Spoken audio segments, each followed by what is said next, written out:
안녕하세요. 토크닥터 토당 노소정입니다. 우리나라 국민 4명 중 1명이 걸릴 수 있으며 감기보다 흔하다는 질환, 바로 치주 질환인데요. 초기에는 통증이 거의 없어 치료 시기를 놓칠 수 있지만 방치할 경우 치아 주변 조직을 상하게 할 수 있고 또 심한 경우에는 치아를 상실할 수도 있습니다. 그래서 조기 발견과 올바른 구강 관리가 중요한데요. 오늘 토크닥터 토닥에서는 치주과 전문의 윤정호 선생님과 함께 치주 질환에 관한 이야기 나눠봅니다.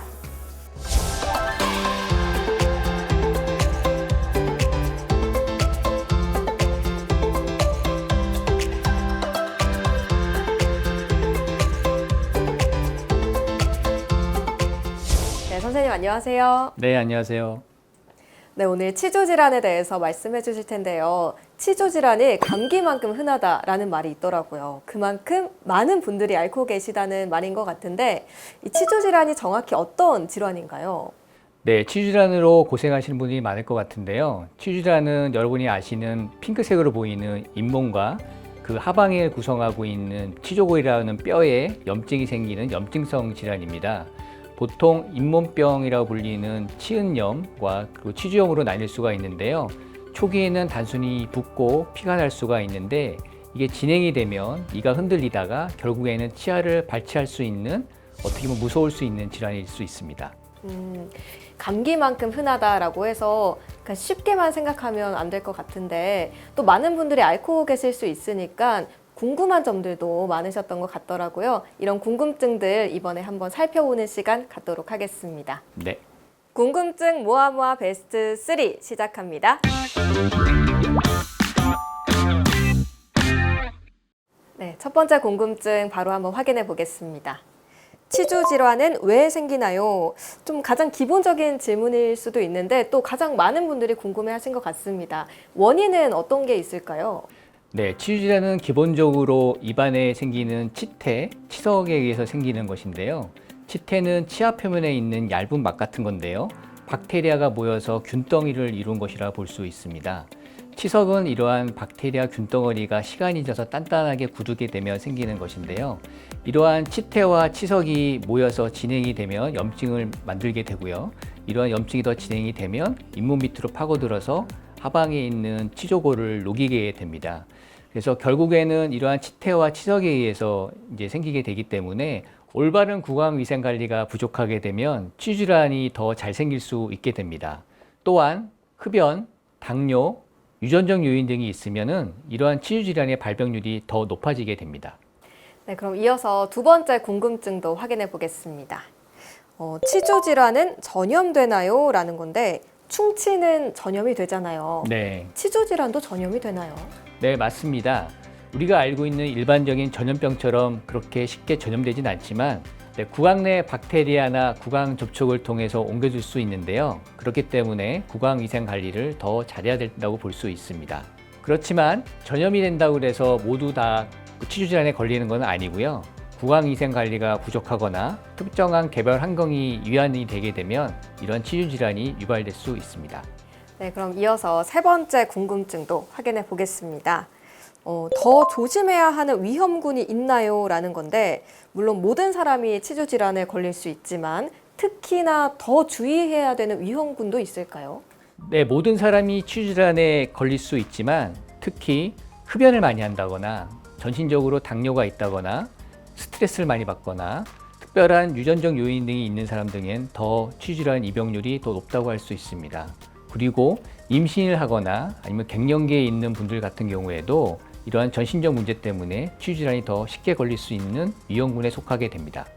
치주 질환에 관한 궁금증 해결되셨나요? 지금까지 궁금증 모아모아 베스트 3였습니다.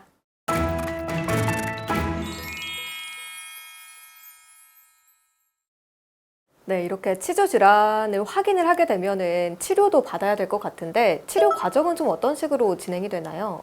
네, 치주 질환의 초기 단계에서는 간단한 비외과적 술식, 우리가 알고 있는 스케일링, 아니면 치근타택술이라고 부르는 치아 표면에 있는 박테리아 치석을 제거하는 술식이 있거든요. 그렇게 간단히 해결되지만 진행된 단계에서는 외과적 술식이 필요할 수 있는데요. 이러한 외과적 술식에 더해서 약물요법이나 치주 조직 재생을 위한 여러 가지 수술적 요법들이 포함될 수가 있습니다. 그리고 잇몸을 열어서 나쁜 균을 제거하거나 더러운 치아 표면을 깨끗하게 해주는 수식들이 있을 수가 있습니다. 그렇지만 더 진행이 되어서 이가 흔들리게 되고 더 이상 치아를 살릴 수 없게 되면 발치를 해야 될 수도 있습니다. 그 이후에 치료가 끝난 뒤에는요, 정기적인 구강 검진이나 아니면 유지관리 치료를 해야 될 필요도 있습니다. 네, 이번에는 실제 사연을 통해 솔루션을 찾아보는 시간입니다. 선생님께서는 사연을 듣고 진단과 처방을 내려주시면 됩니다. 토닥토닥 솔루션 시작합니다. 첫 번째 사연 확인해 보겠습니다. 첫 번째는 32세 여성분의 사연입니다. 안녕하세요. 얼마 전 구강검진에서 치주질환 진단을 받았습니다. 치료를 위해 스케일링을 했는데 그 이후로 차가운 음식이나 음료를 먹을 때 이가 시립니다. 이거 스케일링 때문일까요? 라는 사연입니다. 주변에서도 스케일링 하고 나서 좀 이가 시리다고 하는 분들이 꽤 있던데 이게 정말 스케일링 때문에 그런 건가요? 단순히 스케일링을 했다고 해서 이가 시려지는 것은 아니고요. 우리가 스케일링 할 때 보통은 치아 표면에 있는 치태나 치석 이런 것들을 다 긁어내게 되는데 이게 비교하자고 그러면 우리가 이제 더러운 옷을 벗겨내는 거와 똑같습니다. 그래서 일단 이런 것을 벗겨내게 되면 일시적으로 치아가 민감해져서 그런 것이고요. 보통 일반적으로는 시간이 지나서 구강위생 관리를 잘 하게 되면 일반적으로는 일시적이기 때문에 없어지게 됩니다. 그렇지만 간혹 가다가는 치아 마모증이 있거나 다른 원인에 의해서도 이런 민감증이 생기기 때문에 증상이 해결되지 않으면 가까운 치과에 내원하셔서 검진을 받아보시는 것이 좋겠습니다. 네, 다음 사연도 확인해 보겠습니다. 이번 사연은 36세 남성분의 사연입니다. 안녕하세요. 요즘 직장 문제로 스트레스를 많이 받아서인지 잇몸이 들뜨는 느낌을 자주 받습니다. 스트레스가 잇몸에 영향을 줄 수 있나요? 예전부터 잇몸이 좋은 편은 아니었는데 이런 증상을 느끼니 더 걱정이 되네요. 라는 사연입니다. 스트레스 때문에 잇몸이 좀 예민해질 수도 있을까요? 네, 맞습니다. 스트레스는 기본적으로 잇몸 건강에 부정적인 영향을 미칠 수가 있습니다. 스트레스는 면역력을 저하시키기 때문에 잇몸의 염증을 쉽게 유발할 수가 있습니다.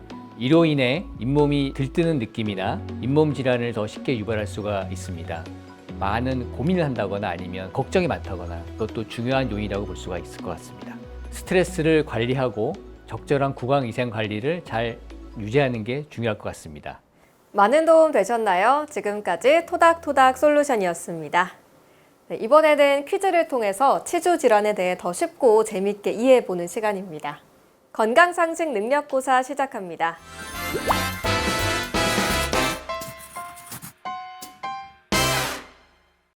네, 선생님 첫 번째 문제 주시죠. 네, 첫 번째 문제입니다. 치주 질환이 심하면 중풍에 걸릴 수 있다. 그렇다면 O 아니면 X를 정답은 무엇일까요? 중풍과 치주 질환. 치주 질환이 아무리 심해도 중풍까지 번질까 싶거든요. 저는 X를 선택하겠습니다. 네, 정답은 O입니다. 치주 질환이 중풍까지 번질 수 있는 건가요? 네, 그렇습니다. 치주 질환을 유발하는 염증과 박테리아가 혈류를 타고 전신으로 퍼져나갈 수 있기 때문에 이러한 것들이 혈관에 염증을 일으키거나 동맥경화를 유발해서 뇌졸중을 유발할 수가 있습니다. 그러면요, 치주 질환이 유발할 수 있는 질환은 또 다른 게 어떤 게 있나요? 네, 치주 질환은 심혈관 질환이나 당뇨, 호흡기 질환, 조산이나 저체중아 출산 같은 전신 질환과 밀접하게 연관이 있습니다. 이는 치주 질환을 유발하는 박테리아나 염증 같은 것이 혈류를 타고 전신으로 퍼지기 때문에 그렇게 되는데요.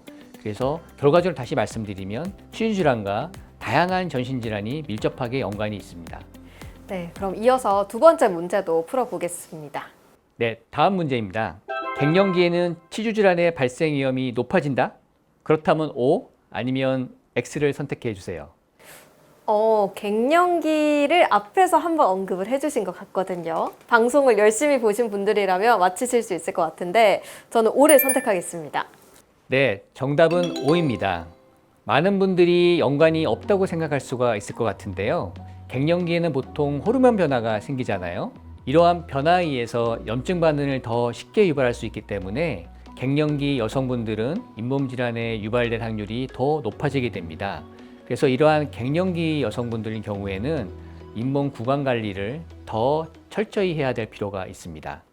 시청자분들은 정답 많이 맞추셨나요? 지금까지 건강상식 능력고사였습니다.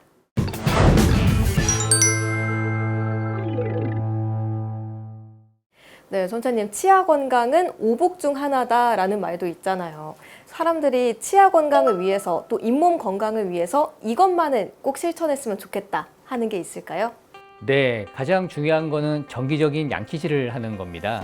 그리고 부가적으로 여러분 알고 계신 치실이나 치간 칫솔을 통해서 치아 사이에 있는 플라그를 잘 제거하는 게 중요할 것 같습니다. 그리고 가까운 치과에 정기적으로 내원하셔갖고요. 조기에 검진을 받으시고 필요하다 그러면 스케일링, 플라그와 치석을 제거하는 구강 관리가 치주 질환 예방에 상당히 도움이 됩니다. 그리고 마지막으로 금연을 하고요. 균형 잡힌 식사 습관을 통해서 전신적인 건강을 잘 유지하는 것이 잇몸 건강을 유지하고 예방하는 데도 도움이 될 것 같습니다. 토크닥터 토닥, 오늘은 윤정우 선생님과 함께 치주 질환에 관한 이야기 나눠봤습니다. 다음 시간에도 유익한 의학 정보로 인사드리겠습니다. 함께해 주신 시청자 여러분 고맙습니다.